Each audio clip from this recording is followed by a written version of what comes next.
그리고 후진국인 한국으로부터 군함을 12척이나 사온 게 말이 되느냐. 그 대신에 선진국 프랑스가 12척 대신에 훨씬 더 좋은 프랑스의 라파에트급을 들여오자라고 했는데 이게 먹힌 것이죠. 이 결정을 뒤집었을 때 대만에서는 또 나름대로 난리가 났답니다. 한국이 만든 울산급 호위함을 판자로 만든 배라고 막 무시를 하고 여러 가지 이유를 들었는데 결국에는 이게 프랑스의 라파에트급을 대만이 구입한 게 그들의 최대의 실수가 됐고 그 이후로 지금 현재 대만의 조선 능력이 복구가 안 됐습니다. 전체적으로 지금 대만의 군함 건조 능력은 한국보다 40년 뒤졌다고 생각하시면 됩니다. 안녕하세요. 에비에이션 위크 한국 특파원 김민석입니다. 주로 K방산 소식을 영어로 해외 독자들한테 소개해주는 일을 했다가 최근에는 K방산에 투자라는 서적을 출판해서 우리나라 방위산업, 그 다음에 해외 국제정세, 분쟁에 대한 내용들을 주로 다뤄서 시청자 여러분들에게 선보이고 있습니다.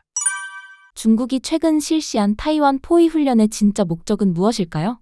진짜 목적을 사실 결론적으로 말하면 중국 자신도 모를 것이고 이 말이 무슨 말이냐면 이 훈련의 목적이 단순한 군사 목적, 그 다음에 정치적 의미 너무 다양하게 내포되어 있기 때문에 한 부분에 집중해서 하는 것보다는 중국 입장에서는 여러 가지 효과를 동시에 노린다. 요게 또 적절할 것 같습니다.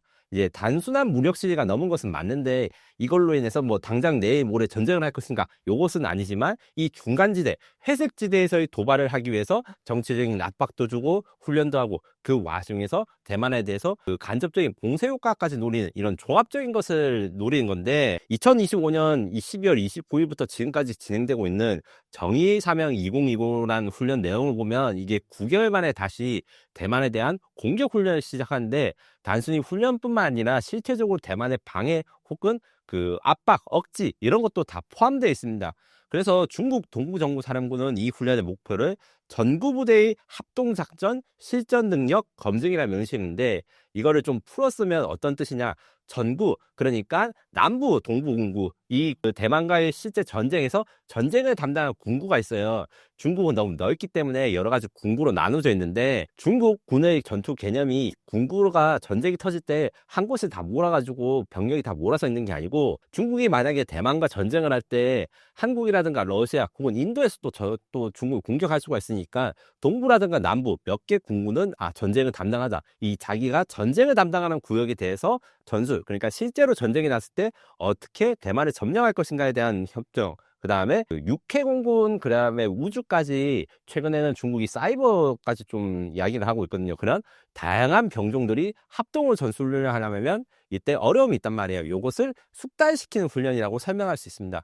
즉 조각적으로 대만을 침공한 것을 넘어서고서 그 침공하기 전에도 대만에 압박을 가해가지고 대만의 교통이라든가 경제에 방해를 주고 이게 정치적 동력으로 불러가지고 대만의 독립의지를 꺾어버리는 이런 목표가 있는 것입니다. 그래서 진짜 중국의 목적, 이것은 사실 중국도 시진핑 주석밖에 모를 수도 있어요. 정확하게 이제 언제 중국을 공격하겠다 이런 거에 대해서 당연히 말을 안 할 테니까. 다만 회색지대 전략이라고 해가지고 전쟁을 하지 않는 와중에도 이런 군사적 훈련으로 군사적 긴장과 그 다음에 이제 그 적국, 그러니까 상대방에 대해서 압박을 주고 이것을 사용해서 군사적 이익을 갖추는 거는 제가 보기에는 사실 2022년 우크라이나 러시아 침공 전에 러시아가 몇 개월 동안 대규모 기동훈련을 한 바 있었거든요. 사실 이게 제가 부끄러운 일이지만 이때 저는 훈련만 하고 러시아가 직접 침공하지 못할 거라 생각했는데 침공을 하더라고요. 그래서 이 예측이 한번 틀린 적이 있었는데 중국도 그 러시아가 과거 2022년에 했던 것처럼 이런 압박을 지속하면서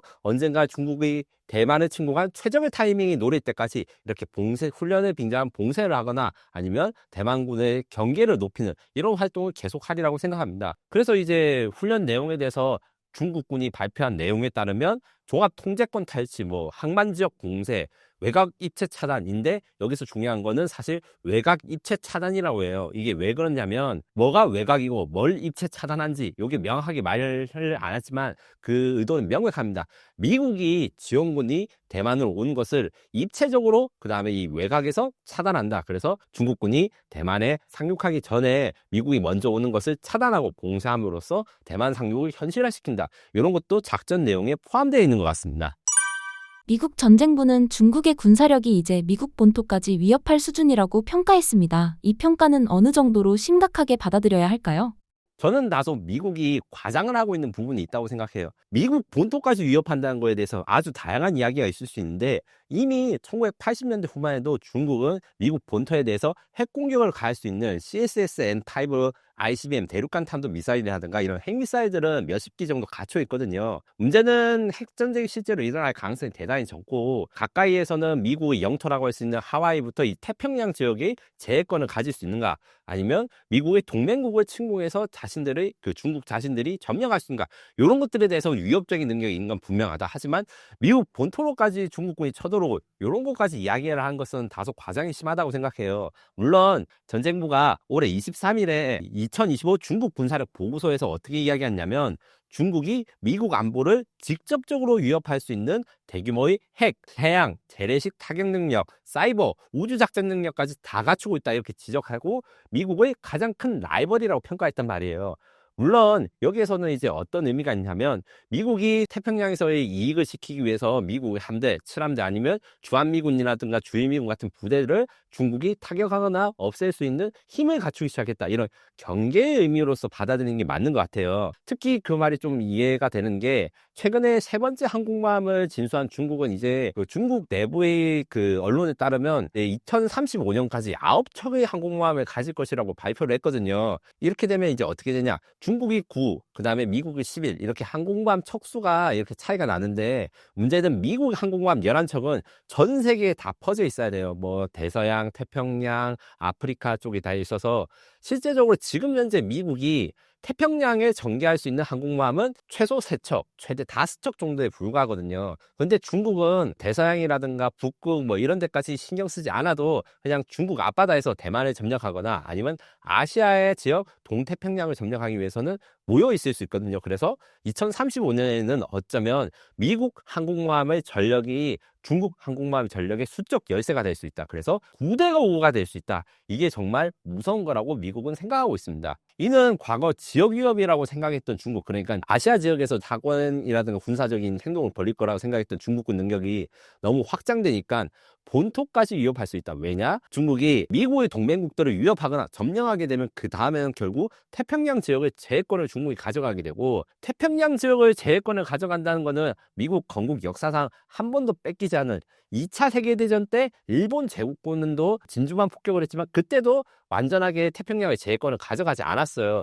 이런 걸 생각했을 때 거의 미국 역사상 최대 위협이 중국으로 생각한 것은 맞다. 그리고 태평양이 미국의 핵심 위협이다 라고 생각하는 거지, 중국군이 뭐 미국에 상륙해가지고 뭐 LA 점령하고 여기까지는 생각하고 있지 않습니다. 중국이 2027년까지 타이완에 대한 결정적 승리를 목표로 한다는 점이 특히 주목되는데 이 시점이 갖는 전략적 의미는 무엇인가요?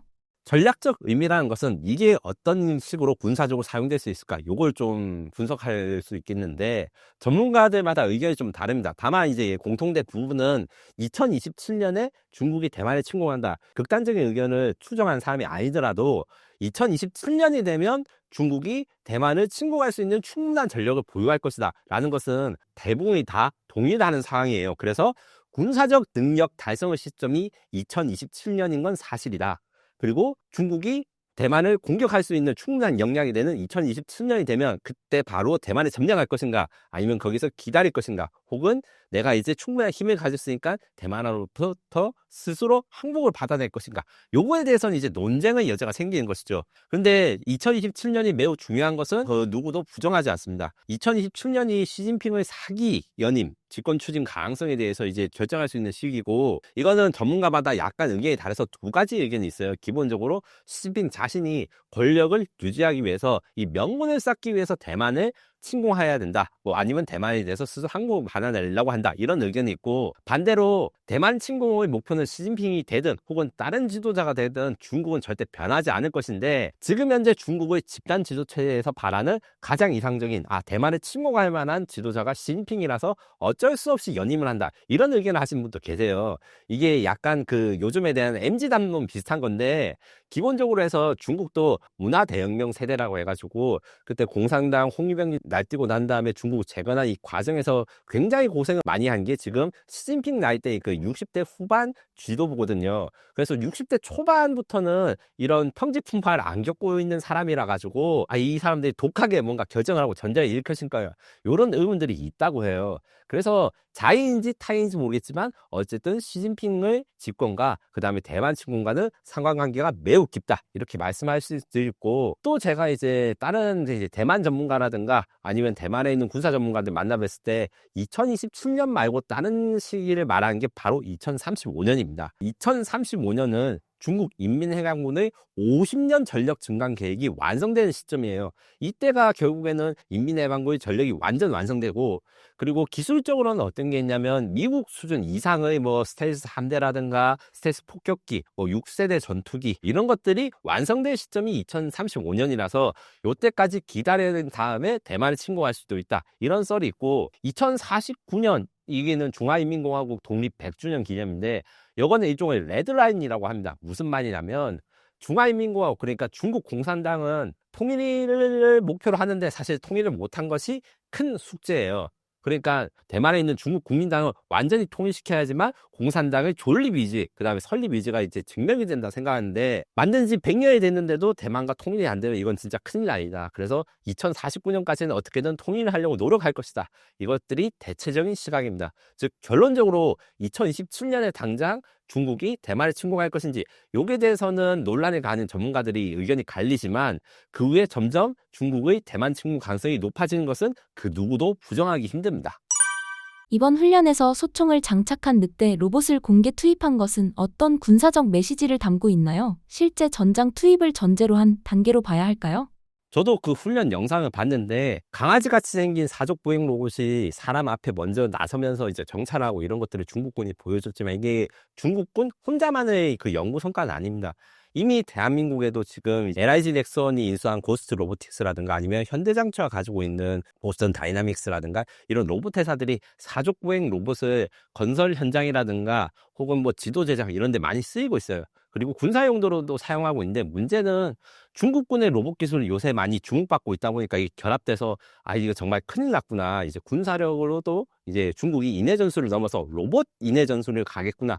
이런 이야기가 많아지는 거예요. 왜 그러냐면 중국군이 공개한 그 늑대 로봇의 사양이 뭐 미국이라든가 대한민국이 가지고 있는 그 사족보행 로봇보다 엄청나게 뛰어난 건 아니에요. 스펙을 보면 소총도 탑재할 수 있고 무기라든가 이런 페이로드, 그 짐을 실을 수 있는 게 최대 20kg.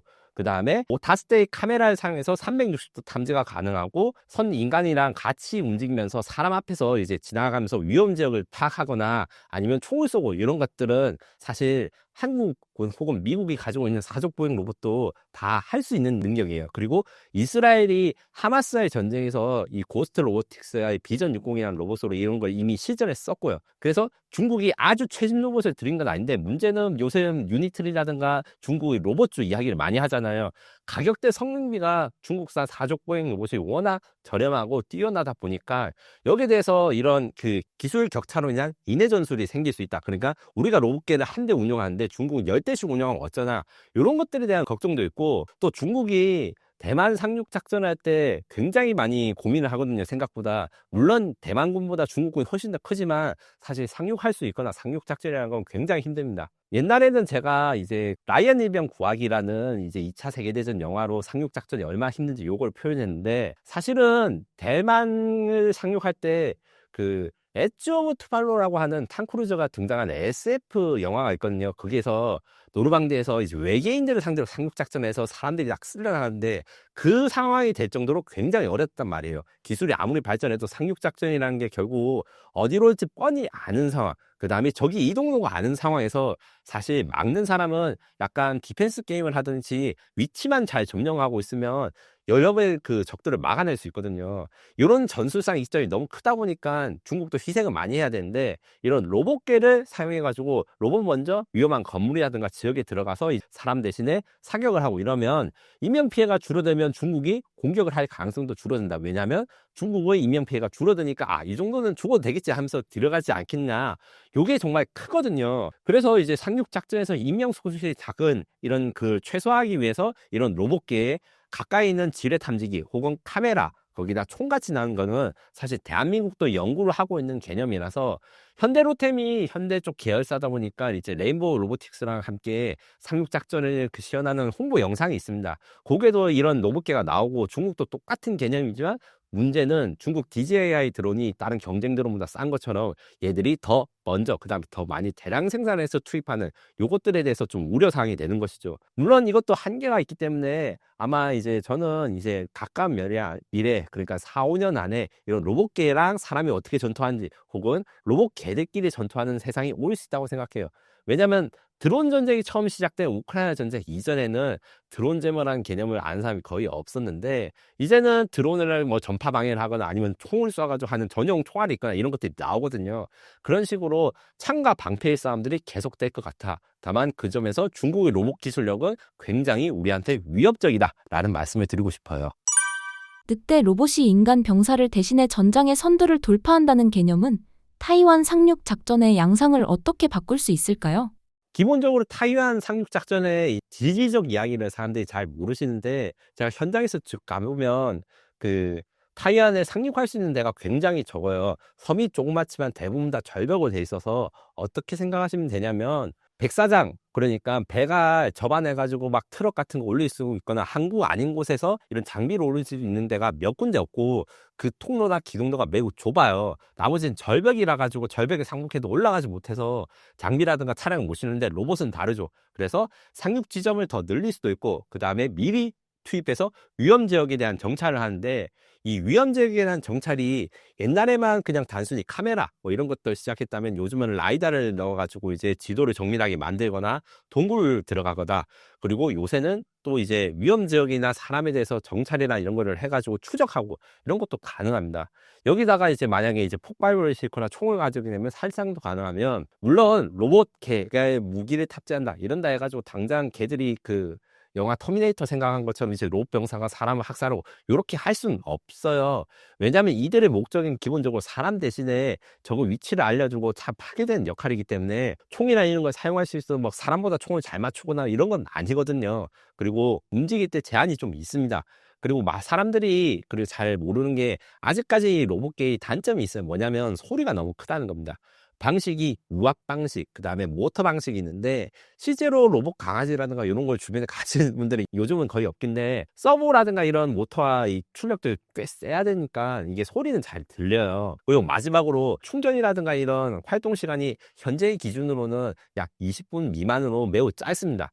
전장에서 배터리를 구하고 이런 것도 참 어렵기 때문에 여러 가지 한계점이 많아서 대만군 입장에서는 요걸 막기 위해서 여러 가지 무기들을 만들어야 되는데 현재는 문제는 이런 로봇개들을 막기 위한 기술이란 이런 게 없어요. 지금부터 만들어야 되는 시점입니다. 이 관점에서 좀 주목받고 있는 게 요것도 이제 드론이 또 이야기 나오는데 사람이 로봇개 직접 상대하면 또 위험하니까 드론을 사용해 가지고 로봇개랑 전투를 하고 이런 아이디어들이 기초적으로 지금 스케치가 되고 있고 이런 것들을 같은 경우에는 제가 보기엔 진짜 진정한 21세기 전쟁이 되었다. 사람이 아니고 이제 로봇개랑 막 드론이 싸우고 이런 식의 전략을 이미 미국이라든가 선진국들에선 세우고 있습니다. 다만 이런 것 같은 경우에는 기술적인 것이고 실제로 투입된다면 대만군들한테는 굉장히 위협적이라고 해요. 왜냐하면 이번에 이제 제가 앞서 말했듯이 이런 로봇계를 사용한 실전 전투 시가전은 이스라엘이 하마스 전쟁에서 이제 팔레스타인 그 수색을 할 때 많이 쓰였다고 하는데 이 팔레스타인 그러니까 시점에서 볼 때 이게 엄청나게 공포스럽다고 해요. 물론 실제로 보면 진짜 이제 인공지능, 사이보그 로봇 이런 거랑 전혀 다르기 때문에 대응할 수도 있고 이렇게 할 수도 있지만 사람이 아니라 이 기계가 나를 죽이러 온다는 게 뭐 실제로 겪어보지 않으면 그 공포를 잘 알 수가 없다고 해요. 이런 것들이 좀 문제가 될 것이라고 생각합니다. 반대로 중국군 입장에서는 자신들이 좀 더 능동적으로 그리고 적극적으로 작전에 나갈 수 있게 되는 거죠. 왜냐하면 죽을 수도 있는데 저 안에 들어가서 어떤 부비 트랩이라든가 뭐 함정이 있을 수 있고 이런 거를 로봇이 미리 가가지고 체크를 한 번씩 다 해주니까 그래서 중국이 상륙 작전을 할 때는 훨씬 더 인명피해를 적게 기대하면서 적극적으로 들어갈 수 있으니까 이 공격자한테는 유리하고 방어자한테는 위험한 게 이 로봇 기술이라고 할 수 있습니다.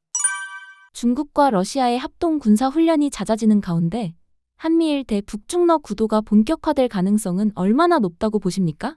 여기에 대해서는 사실 제가 좀 실제로 지금 국회의원 하신 분들이라든가 학자분들한테 말씀을 여쭈면 솔직히 말씀드리면 의견이 다릅니다. 한미일과 북중러를 비교할 수 없다. 아직 북중러는 서로를 믿지 못한다. 이렇게 말씀하시는 분도 있고 이미 북중러 동맹이 완성되었다. 이렇게 말씀하시는 분도 있어요. 근데 개인적인 생각을 이야기를 하자면 사실 우리나라도 한미일 동맹이라고 하기 힘들잖아요. 왜냐하면 한국과 미국은 동맹국이고 일본과 미국은 동맹국인데 한국과 일본은 동맹국이 아닙니다. 이 삼각관계를 잘 아셔야 돼요. 뭐 그렇기 때문에 일본이 계속 뭐 독도 문제 망언을 하거나 이런 것들이 있는 것이고 그런 식으로 생각해 보면 중국과 북한, 러시아는 사실 같은 뭐 사상이 비슷하다거나 이런 혈연이 있다거나 이런 식의 동맹이 아니고 사실 이쪽도 서로를 이용하기 위해서 그러니까 미국 견제를 위해서 어쩔 수 없이 연합하는 것이 강하다라는 측면이 솔직한 제 심정입니다. 왜냐하면 북중러 같은 경우에는 일단 북한과 중국 관계 그렇게 좋지 않습니다. 이거는 최고 지도자 그러니까 북한의 경우에는 김정일부터 시작해가지고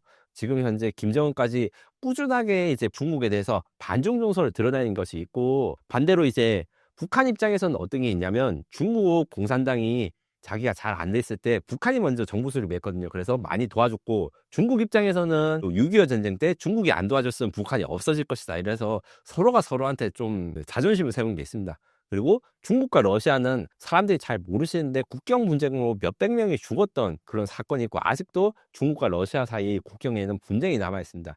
이 때문에 우크라이나 러시아 전쟁에서 중국이 아주 이중적인 플레이를 했는데 중국이 러시아한테 무기를 수출해라 달라는 건 한 번도 들어주지 않고 무기 수출을 안 했습니다. 반대로 드론이라든가 로봇, 민간 장비들을 수출을 해가지고 돈은 막대하게 벌고 또 중국산 드론 부품이 우크라이나에도 공급됐어요. 이게 러시아군 입장에서는 아주 미칠 노릇이거든요. 이런 것들 때문에 아직까지는 완벽한 동맹이라고 볼 수 없다는 게 일반적인 내용입니다. 다만 이것들이 균열이라든가 바뀌는 현상들이 조금씩 생기고 있어요. 일단 올해 8월 같은 경우에는 한반도 동해상에서 해상연합 2025라고 이제 중국과 러시아 해군이 합동훈련을 한 바 있고 12월 초순에 이제 중국과 러시아가 러시아 영내에서 제3차 미사일 방어 연합 연습이라는 걸 진행했다고 합니다. 이런 식으로 좀 많이 세계국가의 관계가 지금 좋아지고 있고 특히 북한과 러시아의 관계가 소원했는데 북한이 우크라이나 전쟁에 파견한 이후로 북한은 러시아의 거의 혈맹에 가깝게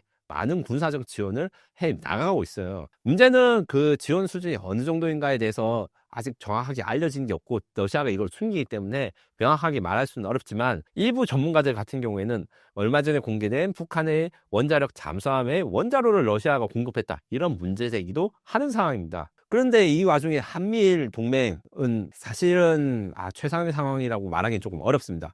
왜냐하면 지금 한국과 미국은 이제 관세 협상도 잘 끝냈고 일본과 미국 사이 관세 협상도 잘 끝내서 협동 훈련을 하고 있지만 그 미국의 군사 전략이 점점 태평양에서 멀어지는 게 보여요. 태평양에 미군을 증파하거나 이런 것들이 좀 공약이 줄어들고 있고 아메리카에 집중하는 느낌? 그래서 어쩌면 아시아의 평화 혹은 태평양의 평화를 한국과 일본 스스로 지켜라는 이런 것들을 미국이 은근히 바라는 눈치예요. 심지어 이런 경향이 최근에 그 일본과 미국 사이 더 심한데 다카이치 사나이 총리가 이제 대만이 만약에 중국에 침공당하면 이게 유사시 사태이기 때문에 이렇게 대답을 했다가 지금 중국과 일본이 엄청나게 싸우고 있는데 트럼프가 일본 편을 안 들어주는 것 같아요.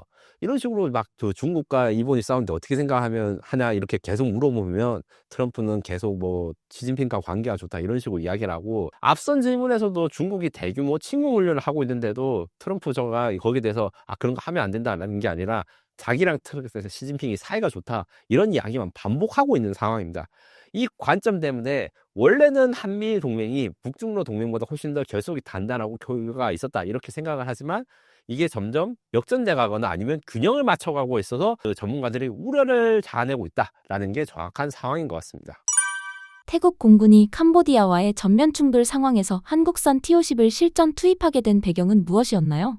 먼저 이 사건에 대해서는 제가 한국 T-50이 언제 투입된지 제일 기다렸다가 다른 방송이나 이런 데서 아직 투입되지 않았다 이렇게 말하다가 12월 24일에 태국 공군에 공식적으로 TH를 사용해서 폭격했다는 사실이 알려졌거든요. 사실은 그전에도 쓰였을 건데 태국 공군이 비공개를 하다가 24일이 되어서야 이걸 공개했다는 게 좀 정확할 것 같아요. 이게 바탄방주라는 지방을 폭격할 때 T-50 TH를 사용했다는데 이게 태국과 캄보디아의 국경 지방이 아니라 한 70km에서 80km 떨어진 좀 후방 지역을 공습하는 데 쓴 거예요.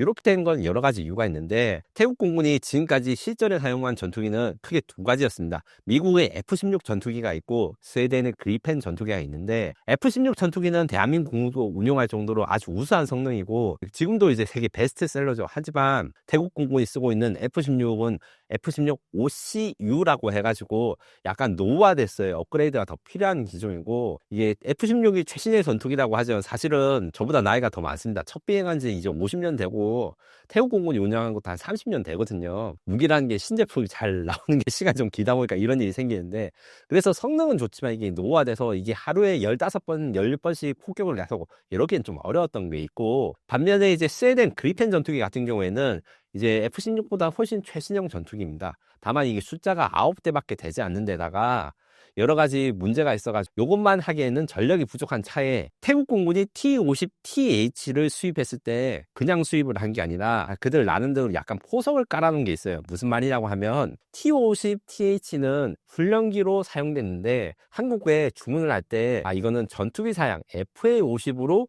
주문을 하고 이름만 T-50으로 바꿔주세요. 이렇게 말한 역사가 있습니다. 이게 무슨 말인지 설명을 드리자면 원래 우리나라 한국항공우주사람이 만드는 T-50 고등훈련기는 전투기랑 비슷하게 움직일 수 있고 기동도 할 수 있고 전투기 조종사가 익숙할 수 있게 뭐 레이더라든가 전자장비 다 달렸는데 안 달린 게 있어요. 뭐냐면 생존 장비라고 합니다. 이 생존 장비라고 하는 거는 저기 이제 영화 같은 데 보면 저기 미사일을 쏘면 전투기 조종사가 이상한 뚜뚜뚜 소리를 들으면서 막 위협을 감지하고 불꽃 같은 걸 터뜨리면서 막 피하잖아요. 이게 CMDS라는 장비인데 레이더 유도 같은 거를 이제 탐지하는 센서, 그 다음에 체프랑 플레이어라고 해요. 저 미사일 피할 수 있는 이런 생존에 관련된 센서가 기본형에는 없거든요. 근데 태국 공군이 주문한 거는 일단 레이더도 업그레이드 해가지고 T-50보다 업그레이드된 레이더를 장착하고, 그 다음에 이런 RWR이라거나 CMDS 장착하고, 마지막으로 무장 배선을 그대로 나와가지고 저 T-50이 이름은 훈련기지만 사실 전투 임무로 쓸 수 있는 버전을 주문을 미리 해놓은 상태였습니다.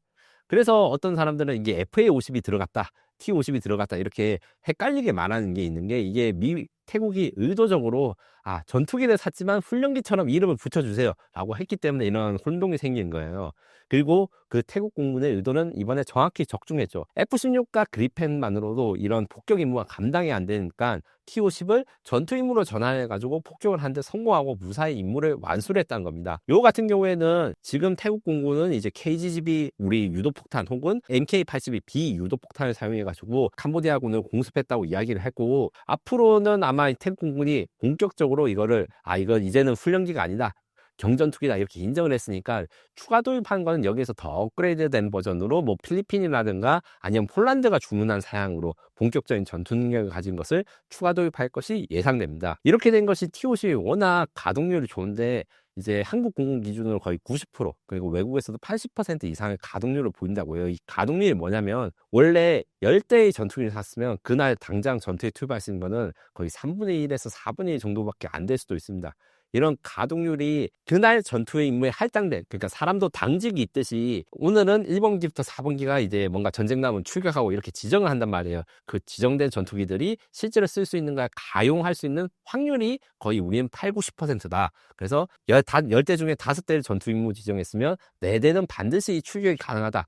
이렇게 이야기를 하면 그러면 이게 별거 아닌 거라고 생각하겠지만 그게 안 되거나 30% 이하인 기체도 많습니다. 그 점에서 우리 한국 공군의 그 T-50이 얼마나 우수한 전투기인지, 물론 가성비도 좋고 우리보다 성능이 더 좋은 것도 있지만 이렇게 가용성이 높은 거는 다른 나라에서도 찾아보기 힘든 장점이 있다. 요거를 태국 공군이 이번에 잘 깨달았을 것으로 봅니다. 이번 T-50의 출격이 역사적인 실전 대비로 평가받는 결정적인 이유는 무엇인가요? T-50의 실전 대비는 사실 이번이 처음은 아닙니다. 필리핀이 FA-50을 사용해가지고 반군 공격과 폭격에 사용했는데 이번에는 이제 정규군, 캄보디아군이라는 정규군 상대로 사용해서 이게 성공적으로 임무를 완수했다. 여기 굉장히 중요하고요.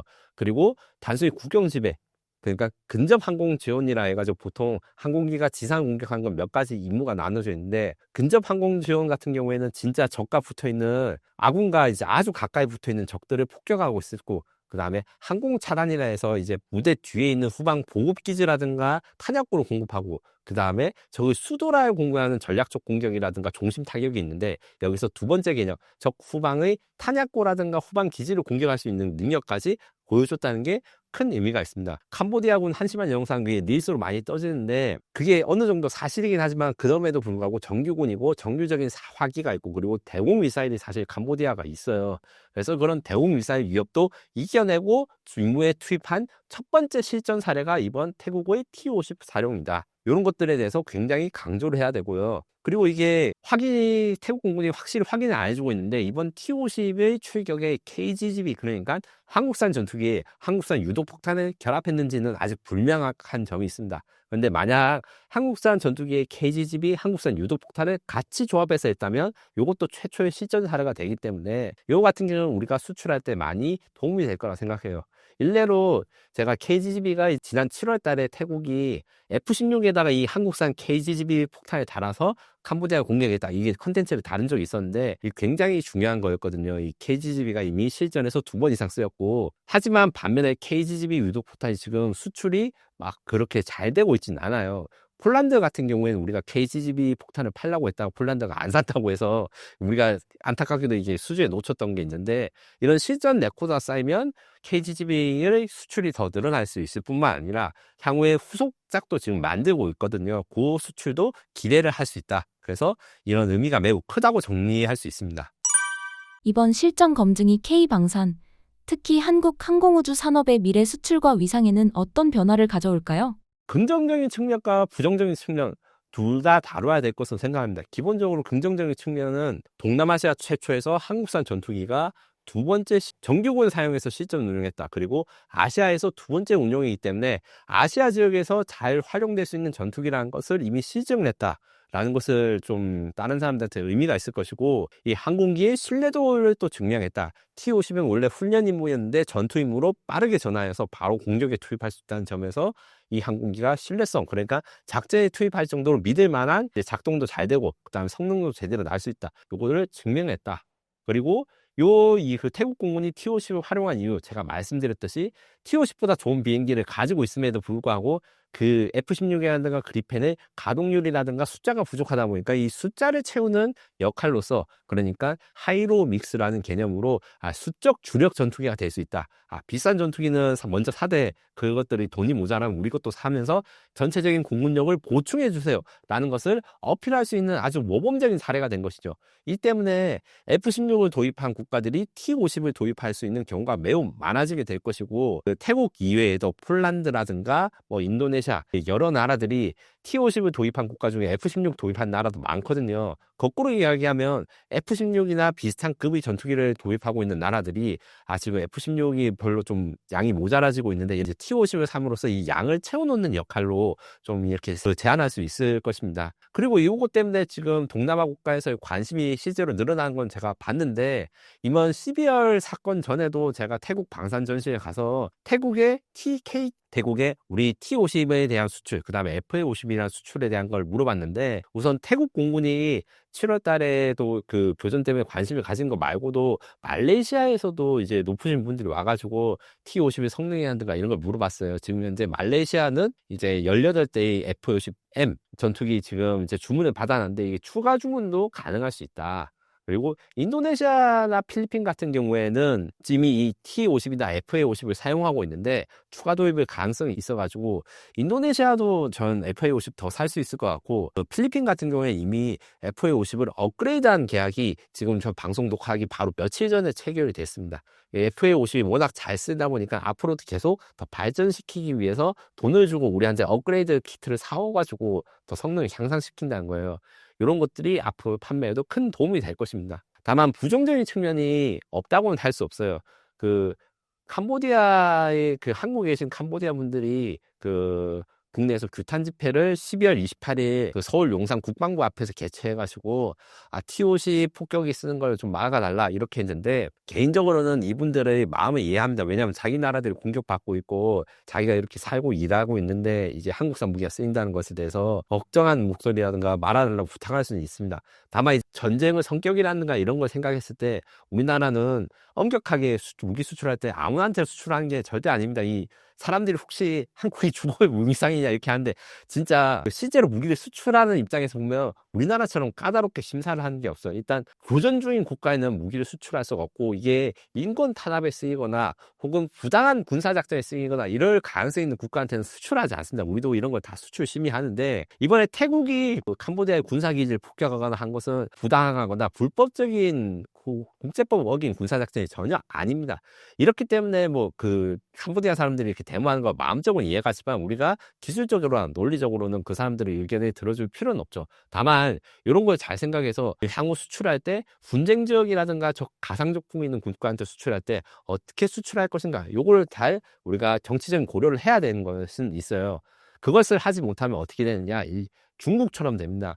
중국 같은 경우에는 어떤 일이 있었냐면, 태국에 전차를 판 다음에 이번 전쟁이 일어났을 때 캄보디아에 그 전차를 부술 수 있는 중국산 미사일을 캄보디아에 줬다가 걸렸어요. 이게 안 걸리면 또 모르겠는데, 이러면 태국 입장에서 어떻게 생각하겠어요? 지금 태국은 균형 외교를 중시하기 때문에 미국과 중국 사이에서 둘 다 좋아하는 식으로 이렇게 외교 정책을 가지고 있었습니다. 그래서 전투기는 미국산인데 전차는 중국산, 잠수함은 중국산인데 호위함은 한국산, 이런 식으로 구매를 했다가 이번에 큰 뒤통수를 맞은 것이죠.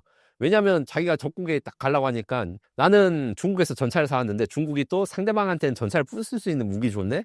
그리고 이거를 태국군이 발견해서 노획을 해서 증거까지 남아 있었어요. 이렇게 되면 중국이 당장엔 인정을 하지 않겠지만 그 국제적인 망신이 될 뿐만 아니라 국가 신인도도 송산되거든요. 우리는 그런 식의 이중 플레이를 지금까지도 안 했지만 앞으로도 하지 말아야 된다. 요게 대해서는 조심해야 되는 반면교사의 사례가 생겼다라고 정리할 수 있습니다. 녹화하기 바로 며칠 전에 체결이 됐습니다. FA50이 워낙 잘 쓰다 보니까 앞으로도 계속 더 발전시키기 위해서 돈을 주고 우리한테 업그레이드 키트를 사와가지고 더 성능을 향상시킨다는 거예요. 이런 것들이 앞으로 판매에도 큰 도움이 될 것입니다. 다만 부정적인 측면이 없다고는 할 수 없어요.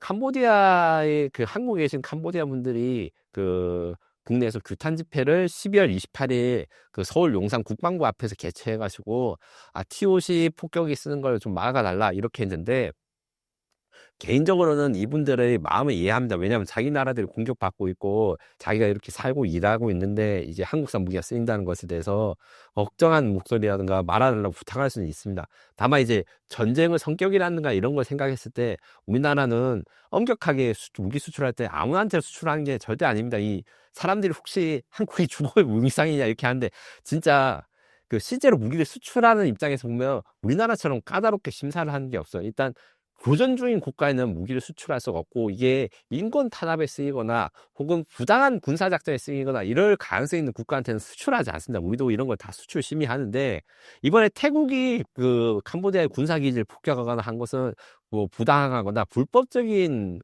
국제법 어긴 군사작전이 전혀 아닙니다.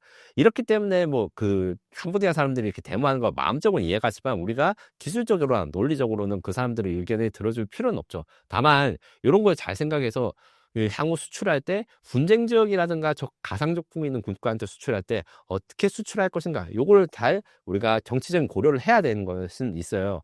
그것을 하지 못하면 어떻게 되느냐, 중국처럼 됩니다.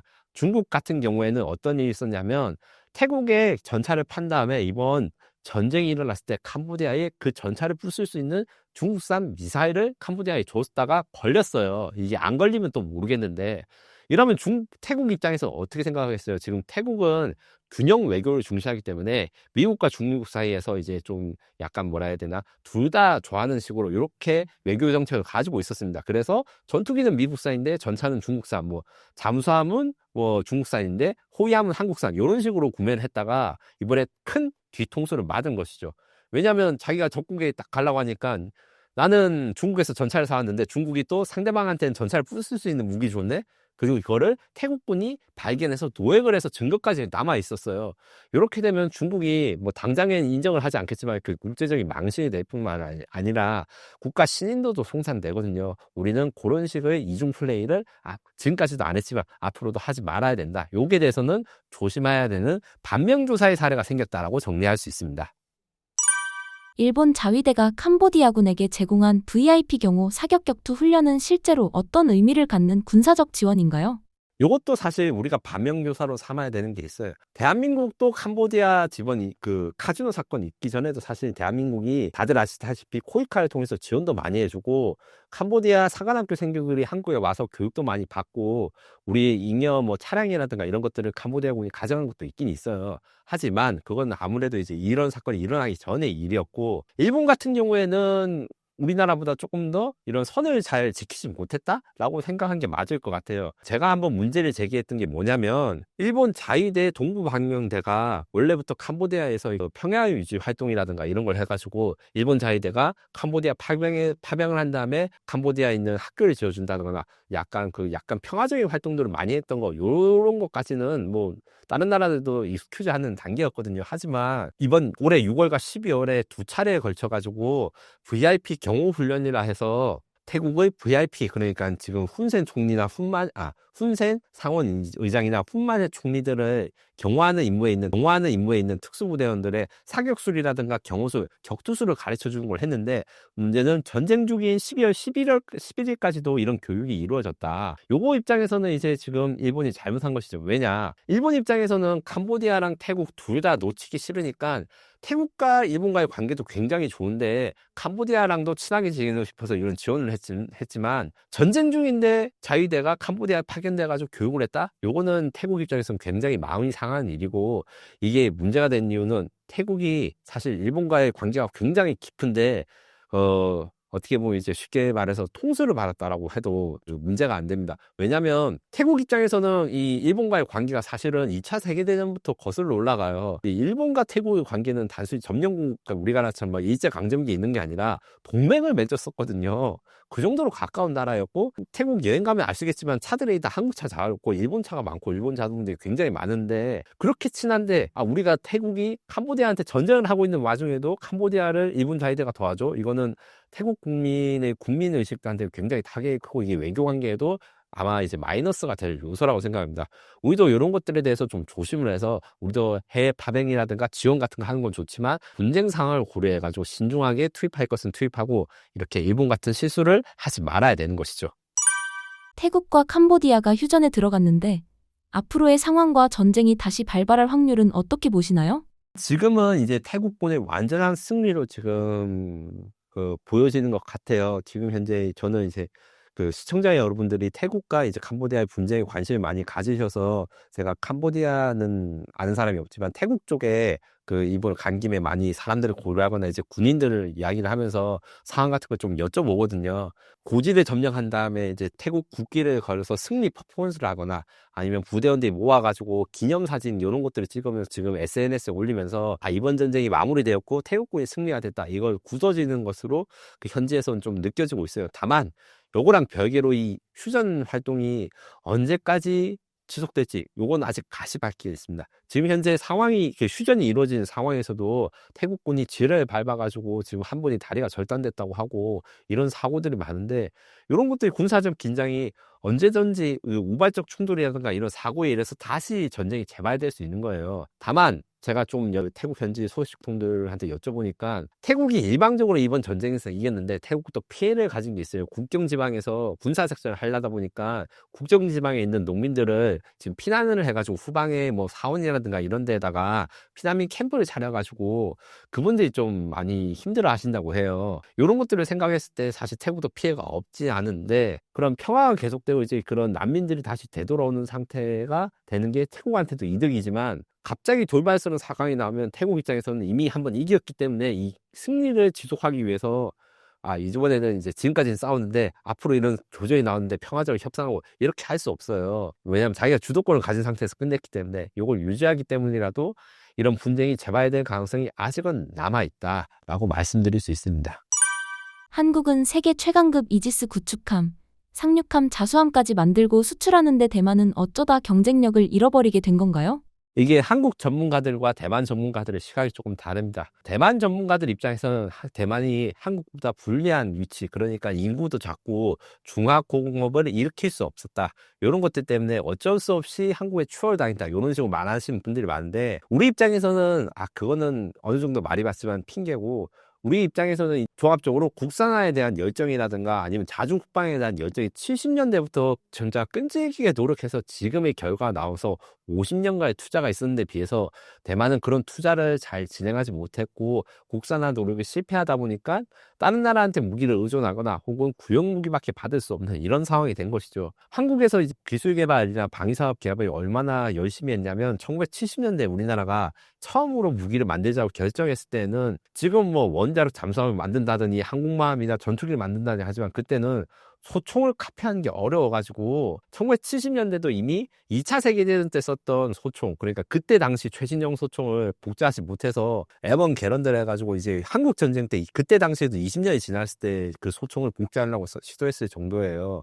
근데 그것도 잘 안 돼가지고 고생하고 이랬다가 율곡 사업이라든가 여러 가지 사업이 비리라든가 이런 걸로 잡아가는 사람도 많았지만 반대로 우리 기술을 축적하는 계기가 되었거든요. 만들 때 우리 스스로 연구하고 노력하거나 아니면 기술을 단순히 해외에서 들여올 때도 그냥 복제를 하거나 카피를 한 게 넘어서서 어떻게 하면 기술 이전이라는 거 받을 수 있을지 협상을 많이 했어요.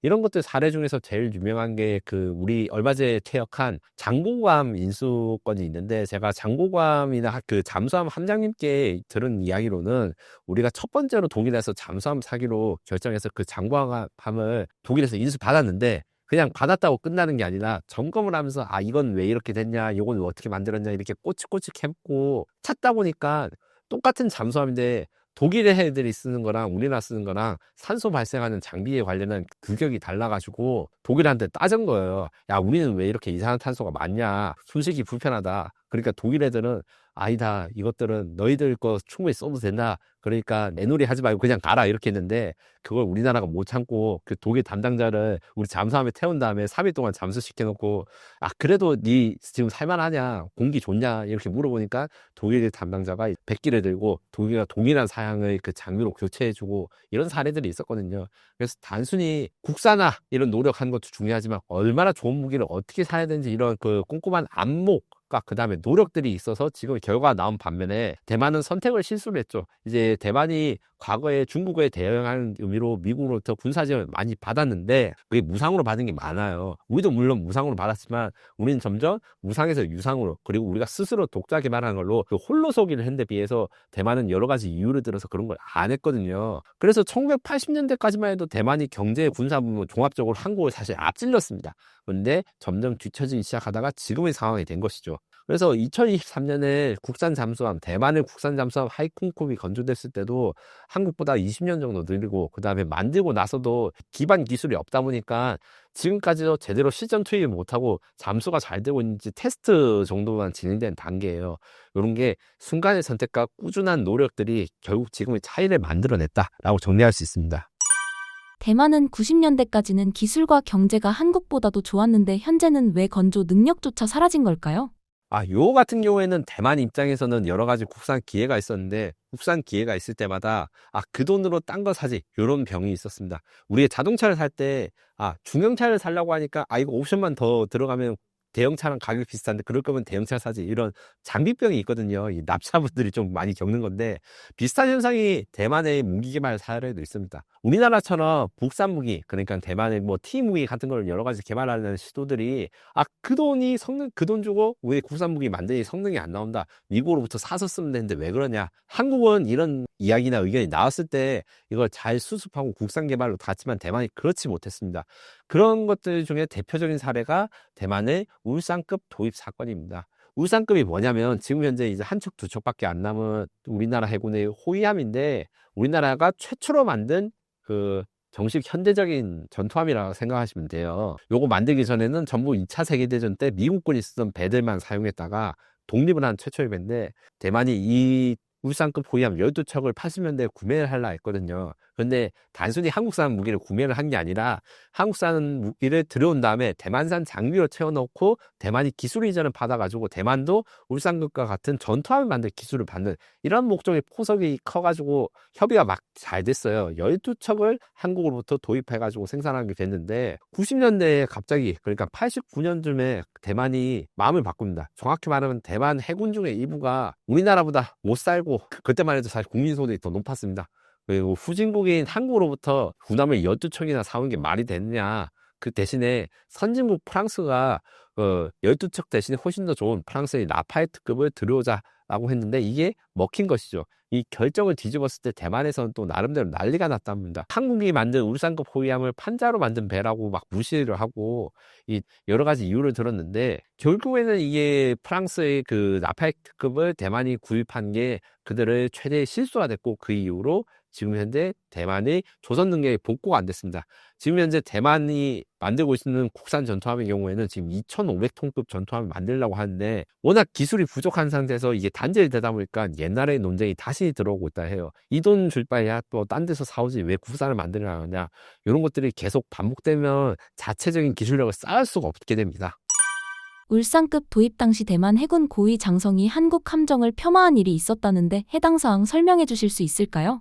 그거 같은 경우에는 지금은 그 대만 현재 군의 최대의 흑역사로 남겨 있는데 이 라파이트급 도입이 단순히 한국산이 싫어서 갑자기 결정을 바꾼 것이 아니라 나중에 이제 밝혀진 바로는 대규모의 뇌물 스캔들이 있었던 것으로 밝혀졌습니다. 그래서 한국에서도 많이 알려졌는데 그 사업 담당자가 의문의 죽음을 당하고 난 다음에 유족들이 한 10여 년 정도 끈질기게 추적해서 그 사업 담당자가 의문사 했는데 사실은 타살당했다 이런 증거를 찾아내서 이제 몇 명 감옥에 가고 돈을 얼마나 받아낸지 이런 식으로 방산 비리 계약으로 이제 밝혀졌고 그리고 프랑스도 이 와중에서 잘못했어요. 원래는 프랑스의 라파이트급이라는 거는 프랑스가 지금은 좀 구형화됐지만 1990년대 당시에는 굉장히 최첨단 호위함이었어요. 전투함으로서 그 세계 최초 수준으로 스텔스 설계라 해서 레이더를 잘 잡아주지도 않고 장비들도 넣어가지고 같은 배를 수입해서 쓴 사우디아라비아 그 다음 싱가포르 같은 경우에는 아주 잘 쓰고 있거든요. 근데 프랑스는 대만의 이 라파에트급 수출 계약이 되고 나자마자 중국이 압박을 준다는 이유로 라파에트급에 들어갈 전자장비, 무기를 전부 다 빼놓고 책임을 안 지겠다 해서 대만이 급히 돈을 더 들여가지고 대만산 무기라든가 아니면 대만이 수입할 수 있는 무기 장비를 채웠어요. 그렇게 해서 성능이 좋으면 모르겠는데 거기에 장착된 뭐 대공미사일 같은 경우에는 C 채퍼럴이라 해가지고 1960년대 쓰던 장비를 90년대에 건조된 배 그러니까 지금 기준 거의 지금 60년 넘었죠. 근데 그때 당시 건조 시점에서도 30년이 지난 구형무장을 얹거나 해가지고 성능이 떨어진 배를 얻게 되었거든요. 이런 것들이 정말 이제 프랑스가 나쁜 놈이라고 말할 수 있지만 대만 입장에서 이게 프랑스가 나쁜 계약을 했다, 뭐 사기 계약을 했다 주장할 수 있지만 국제 정치는 매우 냉정하기 때문에 당한 놈이 결국 피해를 다 뒤집어 쓰게 됩니다. 국산 개발 능력도 없어지고 전투력도 떨어진 배를 결국 얻게 된 것이죠. 이 과정에서 또 방산 비리가 터졌다고 말씀드렸잖아요. 이 과정에서 대만에서 이제 유능한 인력들이 또 그분의 염점을 느끼고 떠나니까 기술력이라든가 노하우를 가진 사람도 없어지고 대만군이나 대만 해양 산업들이 이제 군함 기술도 렁맹이 끊겨서 대만 자체적인 군함 건조는 이 라파에트급이 건조 도입이 다 끝나고 한 10여 년이 지나서야 시작되고 있습니다. 그래서 전체적으로 지금 대만의 군함 건조 능력은 한국보다 40년 뒤졌다고 생각하시면 됩니다. 대만의 입장에서 한국의 방산 기술이 필요한 시점인데 적대적인 태도를 보이는 이유가 무엇인가요? 요게 대해서도 사실 제가 대만 분들한테 몇 분 물어보는데 결국 국내 정치 상황이 국제적인 외교로 영향이 가는 게 미국, 일본, 대만에 지금 다 있는 거예요. 가령 이제 미국은 국내 앱스타인 파일을 묻기 위해서 베네수엘라 전쟁을 준비하고 일본 같은 경우에는 지금 일본이랑 중국 관계 안 좋으니까 갑자기 이제 동땅은 우리 땅 뭐 이런 소리를 다카이치 총리가 이야기하는 게 다 국내 정치에서의 표를 얻기 위해서 해외 외교를 희생하는 건데 대만에서도 비슷한 일이 일어나고 있습니다. 대만 사람이 한국에 입국할 때 차이나 가로치고 타이완이라고 해가지고 그 국적을 쓴 것 때문에 대만에서는 지금 난리가 났어요. 우리나라는 지금 많이 알려지지 않는데 요것 때문에 대만의 일부 정치인들은 한국에 대해서 경제 제재를 벌여야 된다 뭐 이런 이야기까지 합니다. 뭐 반도체 수출 규제 같은 거 해야 된다 이야기를 하는 분도 있고요. 여기에 지금 중국과 대만이 지금 그 군사적으로 긴장하고 이제 훈련도 하고 이런 압박을 가니까 대만 입장에서는 중국의 의지라든가 행동을 바꿀 수 있는 단기적인 게 없잖아요. 그러면 빠르게 뭔가 이제 싸움거리에 만들어서 협상을 할 만한 대상이 있을까 찾다 보니까 한 게 우리나라지만 우리나라는 현재 무반응을 가지고 있죠. 그리고 대만 입장에서는 한계가 명확합니다. 대만이 뭐 혐한 국가다 아니다 이렇게 댓글에서 싸우시는 분들 많은데, 대한민국이 어떤 나라에 대해서 이제 어떤 입장을 가지고 있는지 한마디로 정하기는 어려워요. 왜냐하면 사람들마다 의견이 다르니까. 그리고 대만이 딱 그런 상황인데, 대만에서는 한국이랑 친하거나 한국에 문화적으로 익숙한 분도 많은 반면에 그 80년대 그 대만이 한국을 추월했던 그 과거에 대해서 시심을 갖고 혐한 컨텐츠를 만드는 분도 사실 많긴 해요. 이게 똑같이 있습니다. 그래서 한쪽의 의견이라고 보기는 어려운데, 다만 정치적으로 이런 대만의 자존심을 건드리거나 아니면 이런 걸 자극해가지고 인기를 얻을 수 있는 아이템이 한국 아이템인 건 맞아요.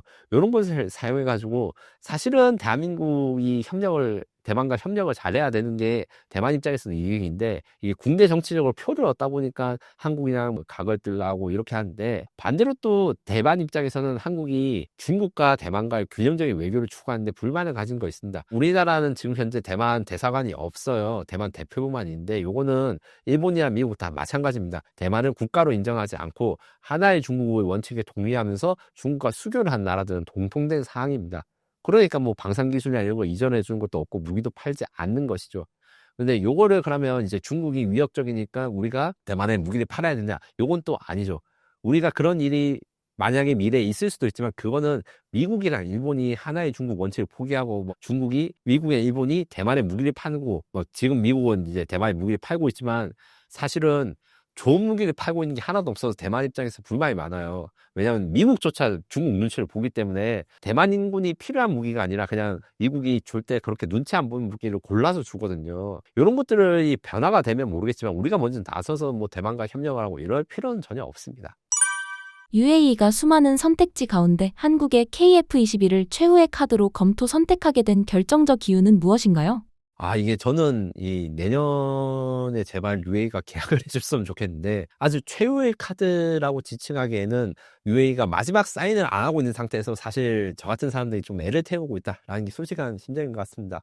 F-35 거래를 UAE가 요청을 한 바 있어요. 그러니까 미국의 원래 스텔스 전투기를 구매를 하려 했는데 2021년 12월에 결렬이 되고 난 다음에 이 협상이 재개가 되지 않고 있습니다.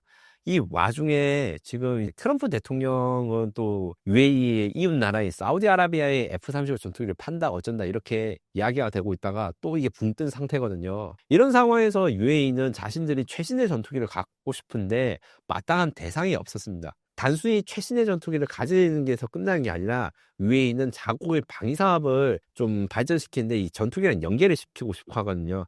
가령 지금 현재 UAE군이 사용하고 있는 미국제 F-16 블록 60 전투기라든가 프랑스제 미라지 2000 전투기 이런 같은 경우에는 아랍에미리트가 자체적으로 개발한 유도폭탄을 장착합니다. 이런 것들을 해줄 만한 사람들 찾다가 지금 원래는 러시아를 찾았습니다. SU-75 체크메이트라는 스텔스 항공기를 러시아가 만들려고 했는데 돈이 부족해서 아랍에미레이트의 펀딩을 받아서 진행하려고 했거든요. 하지만 이게 다들 아시다시피 우크라이나 전쟁 이후에 러시아는 이제 신무기를 만들 능력이 없어졌어요. 전쟁 진행하는데 다 돈을 쓰기 때문에. 그래서 붕 떠버렸고, 마지막으로 이제 기댈 수 있는 게 칸과 대한민국 KF-21인데, 튀르키예 칸 같은 경우에는 아직 나오려면 멀었고 사실상 유일한 대안이 KF-21이기 때문에 대한민국의 KF-21을 아랍에미레이트가 선택할 가능성이 매우 높다 이렇게 표현한 것입니다. 그리고 이제 항공전력 노후화가 돼가지고 F-16 전투기 같은 경우에는 그래도 한 20년, 그 다음에 미라주 27, 2000 프랑스 전투기 같은 경우는 거의 30년 돼서 이제 전투기 대체를 해야 되는데, 이 대체 기종으로 빠르게 공급할 수 있는 것도 바로 우리 KF-21입니다. 거기다가 지금 한국과 아랍에미레이트는 특수관계라고 할 수 있을 정도로 매우 가깝고, 여기다가 우리가 아랍에미레이트 방위사업을 많이 키워주려고 하는 노력을 하고 있거든요. 그래서 실제로 사람들이 잘 모르고 지나친 이슈가 하나 있었는데, 지난 12월에 아랍에미레이트의 엣지그룹과 그 다음에 한국의 카이가 MOU를 맺은 게 있어요.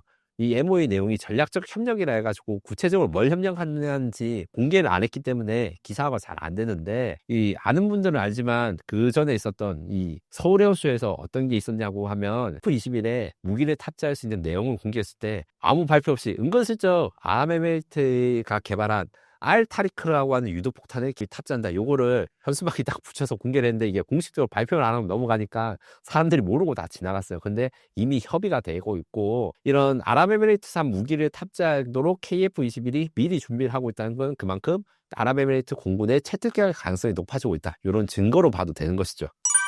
UAE 입장에서 KF-21은 단순한 전투기 도입이 아니라 전략적 선택으로 평가되는데 그 이유는 무엇인가요?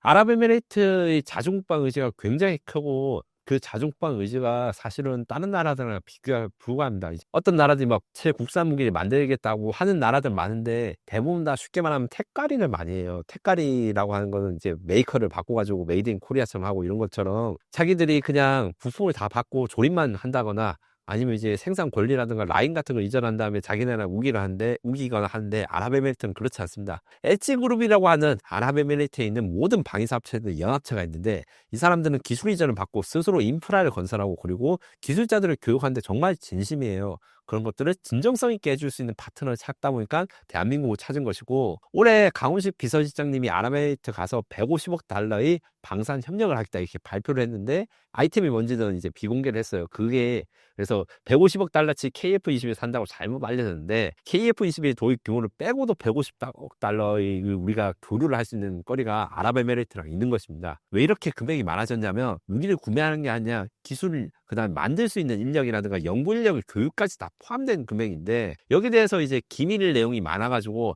정확하게 뭘 만들고 이렇게 한다는 것을 공개하는 데 좀 제한이 있지만 아마 이제 한국과 아랍에미레이트가 공동으로 차세대 무기를 만들거나 혹은 KF-21이나 아니면 전투함에 들어갈 새로운 미사일들을 만들 때 아랍에미레이트에 협력해가지고 만들 것들이 여러 가지 생길 수 있습니다. 그리고 기술 이전 추진 외에도 KF-21에 대해서 우리가 세일즈를 좀 많이 했죠. 이제 아랍에미레이트 국방차관이라든가 아니면 아랍에미레이트 공군 항공전센터 소장님이 한국에 와가지고 사천에서 직접 탑승하고 따봉도 누리고 이렇게 했던 게 실제로 전투기가 필요했을 때 가장 빠르게 구매할 수 있는 전투기가 이 KF-21이기 때문인데 요거 같은 경우에는 지금 현재 아랍에미레이트가 가진 환경 요게 대해서 좀 복잡한 환경에 대해서 이야기를 해야 될 것 같아요. 나중에 또 다뤄볼 수 있겠지만 또 예멘 문제가 또 복잡하거든요.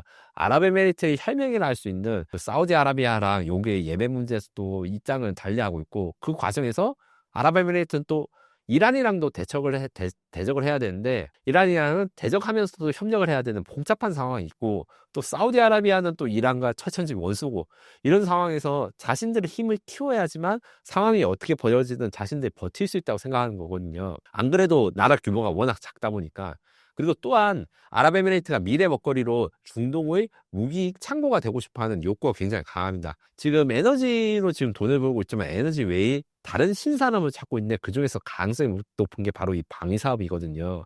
그래서 단순히 150억 달러의 한국과 아랍에미레이트 사이에 그 산업 그 방위 사업 협력이 무기 생산 개발뿐만 아니라 MRO까지 지정될 가능성이 매우 높다라고 이야기를 하고 있습니다. 그러니까 아랍에미레이트가 이제 무기 수리 창고가 돼서 K방산 무기가 중동에 수출된 것들을 수리를 할 때 한국으로 배달되는 게 아니라 아랍에미레이트로 와가지고 수리하고 가고 이렇게 하면 시간도 줄어들고 이제 비용도 절감되는 효과가 가시니까 그런 것까지 포석에 둔 행동으로 지금 이야기를 하고 있습니다.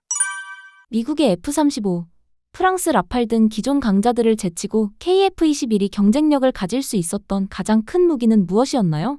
여기서 또 한국 그 K방산의 장점에 대해서 말씀드릴 수 있는데 제가 이제 다른 영상에서 F-16을 산 나라가 T-50이나 F-50을 살 수 있다 이렇게 말씀드리는 것처럼 F-35 스텔스 전투기 기보다 객관적으로 성능이 좋습니다. 하지만 가격도 엄청 비싸기 때문에 F-35를 살 거나 아니면 사고 싶은 나라들도 KF-21을 같이 사고 싶어 하는 거예요. 왜냐하면 한 대의 전투기나 이런 가격적인 측면에서 제일 좋은 전투기로 꾸리기에는 너무 비싸니까. 그런데 그 대안 혹은 보조 전력으로서 KF-21이 매우 중요합니다. 가령 이제 가격 문제부터 이야기하면 F-35가 지금 대한민국이 도입할 때는 이제 지금 1,600억 정도 도입을 했는데 그 가격 한 대당 이렇게 도입을 했는데 지금은 거의 2,000억 원 이상으로 가격이 높아졌다 이렇게 이야기를 하고 프랑스의 라팔도 거의 한 1,500억 이상 이렇게 이야기를 합니다. 하지만 대한민국 KF-21은 원화로 1,000억 원 정도 이렇게 가격을 해서 사실 10년 전만 해도 전투기가 1,000억 원에 하면 그거 비싸서 어떻게 사냐 망한다 이렇게 해서 이야기를 많았어요.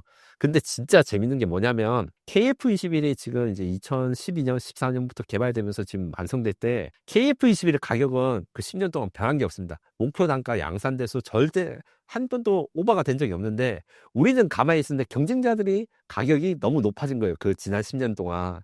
그래서 가격 경쟁력이 역전이 되었다. 요것 같은 경우에는 대한민국의 방위사업 기술력과 높은 국산화 때문에 수입 부품이 이런 것들이 가격 인상이나 이런 것들이 영향을 받지 않았다. 이게 또 중요하고 성능 면에서도 F-35보다 떨어진다 해서 KF-21이 절대 쓸모없는 비행기 이런 게 절대 아닙니다. 그 레이더 크로스 섹션이라는 게 매우 중요합니다. 전투기에서는 이게 레이더에 노출된 면적을 평가하는 건데 보통은 이게 굉장히 좀 기술적으로 복잡한 거라서 한마디로 말하기는 어렵지만 보통 전투기가 뭐 가로 1m짜리 공만 하다 아니면 뭐 10m짜리 공로 보인다 뭐 이렇게 이야기를 하고 스텔스 전투기는 야구공이나 농구공 크기다. F-35 같은 경우에는 농구공, F-22 같은 경우에는 야구공 크기로 보인다 레이더에 이렇게 이야기를 하거든요. KF-21은 이 0.5에서 1m 제곱 사이로 이런 수치를 ICS 수치를 가지고 있는데 이게 어느 정도냐면 F-35보다는 스텔스 크기에 더 크게 보이지만 다른 경쟁자 우리 나팔, F-16, F-18 같은 우리 경쟁 4세대 기종보다는 ICS가 작다. 그래서 스텔스랑 아닌 스텔스, 비스텔스기랑 중간에 있다고 해서 세미 스텔스기라고 부릅니다. 거기다가 설계가 최신형 설계라고 했기 때문에 우리 경쟁자라 할 수 있는 F-16 이건 첫 비행이 1979년대에 했고 라팔도 80년대에 했습니다. 그래서 우리 경쟁자들은 전부 다 90년대 이전에 첫 비행한 비행기가 거의 없어요. 이런 거 생각하면 2021년에 첫 비행한 KF-21 얼마나 신규 설계되는 잘 적용했는가. 그래서 최적화가 잘 됐다고 볼 수 있죠. 도면으로 이제 그려가면서 했던 비행기랑 그다음에 컴퓨터로 모든 것을 시뮬레이션 하면서 만든 비행기랑은 수준 차이가 날 수밖에 없습니다. 여기다가 이제 국산 A사 레이더도 좀 강조를 할 수밖에 없는 게 갈륨 나이트레이드라고 하는 소자를 씁니다. 이게 뭐냐면 우리가 휴대폰 충전기 때 GAN 충전기라 하면 이제 고속 충전되는 거 이렇게 써 있거든요. 이게 갈륨 나이트레이드라는 소자인데 반도체가 열을 더 잘 견딜 수 있어가지고 그 충전 속도가 빠른 거예요. 이걸 레이더에 적용하면 어떻게 되느냐? 레이더 중에 A사 레이더는 일종의 유기화 OLED 디스플레이랑 비슷하다 생각하시면 됩니다. 옛날 기계식 레이더는 브라운관 TV 같은 거고 순종형 위상 배열 요거는 이제 LCD 그 다음에 능동 위상 배열은 이제 이게 OLED TV 같은 건데 이 반도체 하나가 자그만 레이더가 되고 이 자그만 레이더 1000개를 모아가지고 하나의 레이더처럼 쓰는 거예요. 그리고 이 반도체 소자가 열을 더 잘 견디고 잘 작동될수록 출력이 더 좋아집니다. 왜냐하면 출력이 더 세지면 열이 높아질 거 아닙니까? 고구에서 갈륨 나이트레이드를 쓰는 레이더가 지금 현재 시장에 몇 개 없는데 그 중에 하나가 KF-21이다. F-35도 업그레이드를 해야지만 이 소자 갈륨 나이트레이드를 씁니다. 유럽 각국이 전통의 독일 자주포 대신 K9을 선택하는 가장 큰 이유는 무엇인가요? 제가 대학생 시절에만 해도 이미 K9이 한국에서 500대 이상 생산되고 있었는데 그때만 해도 우리 K9이 독일산 자주포를 이긴다 하면 다들 비웃었습니다. 말도 안 되는 소리라고. K9 같이 성능이 떨어지는 게 왜 그렇게 필요했냐. 하지만 실제로 알고 보니까 성능은 거의 비슷하고 가성비는 좋았습니다. K9은 1500대 이상 국내 수요가 있었기 때문에 이 숫자가 어느 정도냐면 전 세계 21세기 이후 생산된 자주포 중에서 제일 많이 생산된 자주포 수량이에요. 그리고 넘버 2보다 거의 3배에서 4배 이상 많이 생산된 수량입니다. 그래서 양이 많아지니까 각 한 대당 가격을 다운시킬 수 있었고 성능은 그에 비해서 크게 떨어지지 않아서 원래 독일의 경쟁자 그러니까 우리 K9의 경쟁자라 할 수 있는 PZH-2000 같은 경우에는 확실히 성능은 K9보다 좋았는데 가격이 우리나라의 K9의 3배 이상 되었습니다. 이 성능 차이가 어떤 거냐면 독일의 PZH-2000이 1분에 한 6발 정도 쓸 수 있으면 K9은 1분에 한 3발에서 4발 정도 쓸 수 있으니까 이런 것들이 차이가 있었는데 이 차이를 넘어설 만큼 가격 차이가 심했고 그 다음에 신뢰성이 매우 중요했다. PZH-2000 같은 경우에는 실전 배치나 실전 대비가 우크라이나 전쟁에 처음 쓰여서 굉장히 늦었는데 우리는 그 전에 이미 연평도 포격전에서 대한민국 해병대가 용감하게 북한의 포병에 대응해가지고 그 K9으로 대응 상격하는 것들이 전 세계에 알려졌기 했습니다. 실전에서 그 성능이 인증받았고요. 그렇기 때문에 처음에 K9 수출이 원래는 잘 안 됐어요. 최초의 수출 같은 경우에는 우리나라 K9 브랜드 완제품 자체로 수출한 게 아니라 기술 수출해가지고 튀르키예에 수출되었고 지금은 정신을 차렸는데 폴란드가 처음에는 어떻게 했냐면 우리 K9은 다는 필요 없는데 우리는 사실 더 잘 만드는데 자주포를 다만 차체가 좀 안 좋아서 차체만 수입하면 어떻겠냐 해서 K9 자주포의 차체만 수입하다가 폴란드에서 만든 자주포 포탑을 끼워 넣는 크랩 자주포 하는 거 만들었어요. 그게 최초로 수출했는데 나중에 알고 보니까 폴란드 자체 포탑을 그냥 그렇게 조립하는 것보다 그냥 K9을 쓰는 게 훨씬 더 성능이 좋은 게 객관적으로 알려지니까 이번에 K9 수출이 이루어져서 사실상 크랩 자주포를 대체하게 되는 상황이 이루어졌습니다. 이런 식으로 지금 현재 K9 자주포 수출이 아름아름 되니까 결국에는 어떤 상황이냐, 거의 K9 자주포를 해외 수출국가 10개국 이상이 운용하고 있다 이렇게 말씀드릴 수 있는데 그중에서 대부분이 나토 국가예요. 원래는 PZH-2000 독일산 자주포가 나토 국가 표준, 독일이 나토 국가이기 때문에 나토 표준 자주포가 되려고 했는데 K9이 표준 자주포가 된 상황이죠. 여기에 대해서 독일이 가만히 있느냐? 가만히 있지는 않습니다. 그래서 우리가 새롭게 경쟁하고 있는 신규 모델을 만들고 있는데 우리도 그 신규 모델에 대항한 우리의 또 신규 모델을 만들어서 이제 경쟁을 하면서 계속 이 시장 점유율을 유지해 나가려고 합니다. 우크라이나 전쟁 이후 유럽 전장이 요구하는 자주포의 조건은 어떻게 바뀌었고 그 변화가 K9에 유리하게 작용한 이유는 무엇인가요?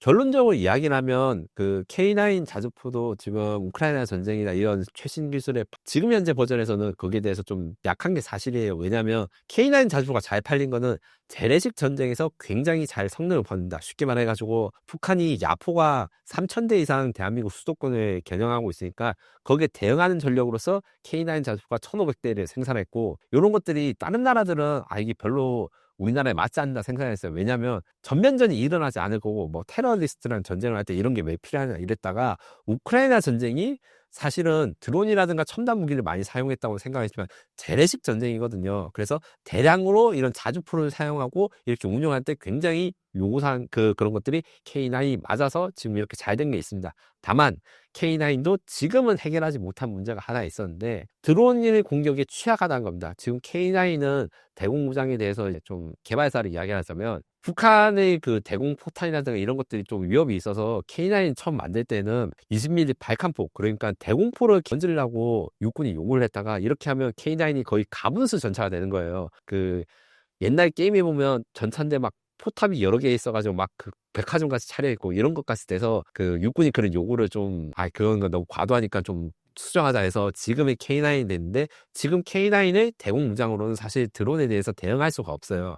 그래서 지금 만들고 있는 K9은 신형 버전 K9A2에서는 어떻게 되느냐, 일단 추가적으로 장갑이 들어가고 RCWS라는 게 들어갑니다. 리모트 컨트롤 웨폰 시스템이라는 게 쉽게 말하면 로봇 기관포예요. 그래서 원격 조종으로 기관포를 조종하는데 이게 단순한 원격 조종이 아니라 락온이라 해가지고 저기 오고 있으면 카메라로 분석해서 그거를 자동 조절할 수 있게 이런 것들로 지금 개량이 됩니다. 근데 이것도 부족하니까 지금 현재 우리가 미래형 자주포를 만들고 있는 K9A3라는 버전이 있어요. 이거 같은 경우에는 어떤 거냐면 세계 최초의 유무인 복합 자주포가 될 것입니다. 이게 어떤 식으로 되냐면 자주포가 드론에 많이 취약하고 공격을 많이 받으니까 사람의 생명을 보호하기 위해서 K9 자주포 자체가 드론이 됩니다. 그러니까 무인 로봇이 됩니다. 사람이 안 타는 무인 자주포가 되고 거기에 대한 그 사람이 원격으로 통제하는 지휘 차량이 하나 있는 거예요. 그 지휘 차량 한 대에 6명이 타가지고 4대의 자주포들은 원격으로 조종하고, 그다음에 이제 사람이 타고 있는 것도 보호를 해야 되니까 그 지휘하는 지휘 차량에는 사람만 타서 원격 조종만 하는 게 아니라 대공미사일과 기관포들, 그다음에 드론 방어 시스템들을 만들어서 그것만 드론이 잘 보호되는 거예요. 그런 거가 그렇게 되면 이제 드론 공격으로부터 안전하게 사람들 인명 피해가 없이 투병 작전을 할 수 있게 이런 것까지 장기적으로 만들 예정입니다. K9의 성공은 단순한 무기 수출을 넘어 한국 방산이 전쟁의 기준을 바꾸고 있다는 신호로 볼 수 있을까요? 요 같은 경우에는 앞으로 우리 숙제인 부분이 많다고 생각하지만 지금 현재까지는 아주 그게 잘 되고 있어요. 무슨 말이냐면 2000년대 초반부터, 그러니까 2001년 9.11 테러 이후 아프가니스탄 이라크 전쟁, 그 테러와의 전쟁에서는 비정규 작전 혹은 소수 무기 투입이 주된 대응이었는데 우크라이나 전쟁에서의 그 대규모 물량전, 그 다음에 대규모 기갑전 같은데 준비된 나라가 전 세계에 대한민국밖에 없었기 때문에 K방산이 그토록 잘 나간 거고, 그리고 K방산의 K9 자주포가 가성비에다가 사용자가 많다 보니까 이게 잘 흐름을 탔다고 생각하거든요. 근데 이게 흐름이 바뀌고 있습니다. 이제 그 우크라이나 전쟁 때 적응을 못해가지고 낫기도 느리고 막 성장도 그 구형 무기를 쓰고 했던 유럽, 특히 유럽의 그 방산회사들이 K9 자주포를 공격하기 위해서 칼을 갈고 있어요. 그 중에서 하나가 이제 제가 앞서 말한 독일의 PZH-2000 자주포 말고 그 사람들이 너무 비싸니까 이제 경쟁 제품 그 K9을 이기기 위해서 만든 게 RCH155라는 같은 회사에서 만든 자주포가 있어요. 요거 같은 경우에는 이동식 사격이 됩니다. 지금 자주포들은 정지해서 쏴야 되거든요. 그런데 얘는 이제 이동식도 사격이 되고, 그 다음에 장갑차를 개조해서 썼기 때문에 또 운영 유지비가 좀 저렴해서 요걸로 독일 회사들이 영국의 자주포 사업에서 K9 한번 이겼어요. 우리가 그런다고 해가지고 그대로 가만히 있을 때가 아니죠. 그래서 우리는 거기에 대해서 대응하기 위해서 K9 MH라고 하는 새 버전을 만드는데, 요거는 경쟁자가 경쟁하기 위해서 차량용 자주포를 만들었습니다. 지금 K9은 다들 아시다시피 무한궤도라 해가지고 이제 포크레인에 쓰는 거나 이런 것처럼 이제 험지를 잘 갈 수 있게 이렇게 차체가 되는데, 일반 트럭에다가 이 K9 포탑을 실어가지고 가격을 크게 다운시키고 그 다음에 장거리 이동이 가능하게 만드는 거예요. 고객들한테 야, 궤도식이 필요하면 K9을 사면 되고, 혹시 바퀴가 달린 게 필요하면 K9 MH를 사면 된다. 이렇게 포트폴리오를 늘리면서 이렇게 대응을 하고 있는 것이죠.